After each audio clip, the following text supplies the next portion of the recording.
Assalamualaikum warahmatullahi wabarakatuh. Perkenalkan, saya Masita Kurniati, saya dari kelas 11. Saya di sini akan menjelaskan tentang sejarah singkat Abdurrahman bin Auf. Abdurrahman bin Auf termasuk kelompok 8 orang yang mula-mula masuk Islam. Ia juga tergolong 10 sahabat yang diberi kabar gembira oleh Rasulullah masuk surga dan termasuk 6 orang sahabat yang bermusyawarah dalam pemilihan kekhalifahan setelah Umar bin Khattab. Di samping itu, ia adalah seorang mufti yang dipercaya Rasulullah berfatwa di Madinah selama beliau masih hidup. Pada masa jahiliyah, ia dikenal dengan sebutan nama Abdurrahman Amr. Setelah masuk Islam, Rasulullah memanggilnya dengan sebutan Abdurrahman bin Auf. Ia memeluk Islam sebelum Rasulullah menyediakan rumah Al-Arqam sebagai pusat dakwah. Ia mendapatkan hidayah dari Allah 2 hari setelah Abu Bakar As-Siddiq memeluk Islam. Seperti kaum muslimin lainnya yang pertama-tama masuk Islam, Abdurrahman bin Auf juga tidak luput dari penyiksaan kekerasan dari kaum kafir Quraisy. Namun ia tetap sabar dan tabah. Abdurrahman bin Auf juga turut hijrah ke Habasyah bersama kawan-kawannya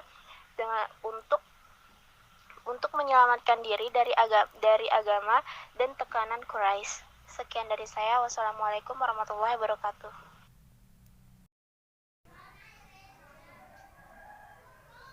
Assalamualaikum warahmatullahi wabarakatuh. Perkenalkan, saya Masita Kurniati, saya dari kelas 11. Saya di sini akan menjelaskan tentang sejarah singkat dari Abu Dzar Al-Ghifari. Beliau dikenal sebagai penyamun pada masa sebelum datangnya Islam. Ia memeluk Islam dengan sukarela. Ia adalah seorang sahabat yang terlebih dahulu dalam memeluk Islam. Ia mendatangi Nabi Muhammad SAW langsung ke Mekah untuk menyatakan bahwasannya dia sudah masuk Islam.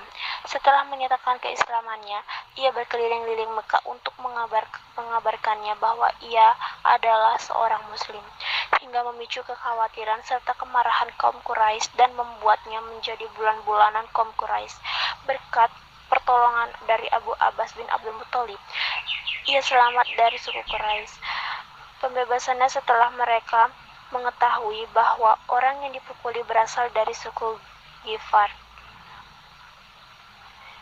Ia mengikuti hampir seluruh pertempuran selama Nabi masih hidup.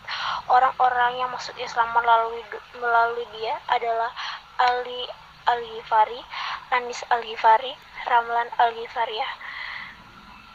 Dia dikenal sangat setia kepada Rasulullah, dan kesetiaan itu misalnya dibuktikan sejak sederhananya ini dalam satu perjalanan pasukan muslim menuju medan perang Tabuk, perlawanan kekaisaran Bizantium. Karena kekalahannya karena keledainya lemah, ia rela berjalan kaki seraya memikul bawaannya pada saat itu. Sedangkan pada saat itu ia pada puncak musim panas yang sangat-sangat mengayat. Sekian dari saya. Wassalamualaikum warahmatullahi wabarakatuh.